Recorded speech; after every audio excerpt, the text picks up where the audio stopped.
Mr. President, good morning. Good morning, Madam. Thank you for taking part in this exercise on Radio Burkina through the program Antenne Directe before collecting the first questions from listeners. Excellency, this is the first time that you have spoken directly to the whole of Burkina Faso through the airwaves of Radio Burkina. How do you feel about sharing this moment of direct dialogue with Burkina Faso? Thank you very much. Good morning, dear parents, dear brothers and sisters, listeners of Radio Burkina. Thank you, Madam, for this opportunity that is once again given to us to be able to commune directly with the people. I think it is a real pleasure. And it is also a moment for me to be able to understand today, at the stage we are at, the current aspirations of the people, and to be able to readjust our program, if we can say so. Barsalgo, the listeners would like to know how you experienced this situation. Okay. Thank you, Madam. I would say that this is really current. The issues of destabilization are current issues. Before we embark on this mission, I think that there are a certain number of risks that we must measure and accept to assume. And among these risks, there is the fact of not succeeding in the mission for which we came. So when we come, it is either it makes or breaks.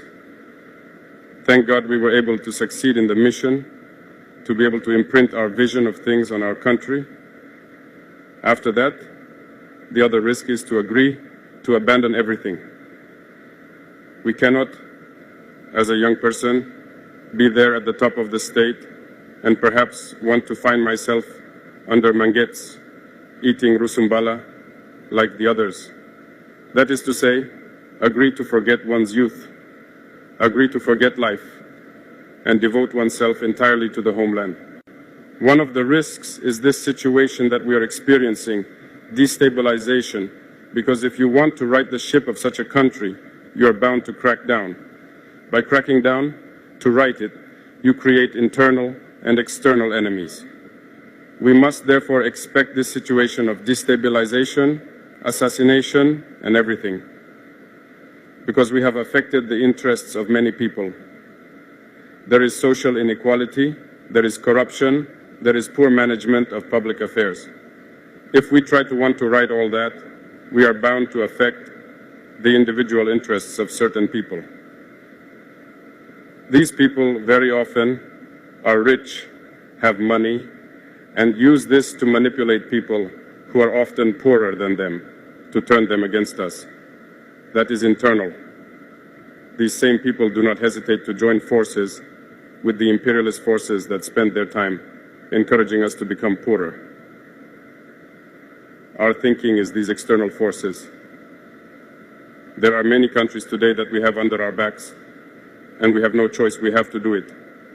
If we want our homeland to be independent, if we want our sovereignty, if we want the Burkinabés to eat their fill, if we want our children to go to school without paying a franc, if we want malaria, which is one of the most widespread diseases in Burkina Faso, to be able to treat our population on certain words at 0 francs. These are some of the dreams that we have, but we will have to make many concessions. We will have to prevent certain powers from plundering us, and that creates many enemies. So, we are prepared for this situation. We experience them as normal, in fact. It does not shake us, it does not scare us. It still gives us the courage to move forward, because through these events, we know that the guideline that we have chosen is the best line for our homeland, for our people. We experience things like that. The plotters currently, we have spent 2 years raising awareness, talking, warning. People found that we were warning too much. But it was necessary so that the Burkinabés could see for themselves how far some Burkinabés can go against the homeland.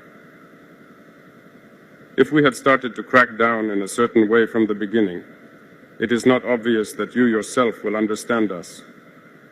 You will perhaps say, after a while, there may be misunderstanding. I think that Captain Thomas Sankara was misunderstood at one point, perhaps because they started strong But we had to let the people see, understand what these plotters are, communicate with the people through everything we have done. Today, I think that people have understood a lot. The listener from Bopo Duraso would like to know what fate is reserved for these conspirators. As we said, from this moment on, I will not go into details. Everyone will assume.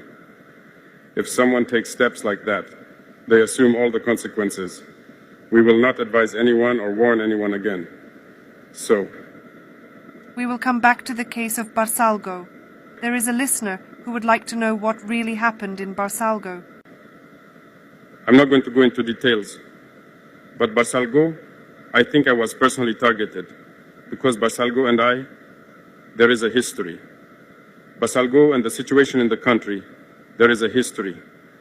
In June 2022, you may be able to find out on the spot in Barsalgo, I defied many orders to intervene so that Barsalgo would not fall. So I sacrificed a lot of things anyway in Barsalgo.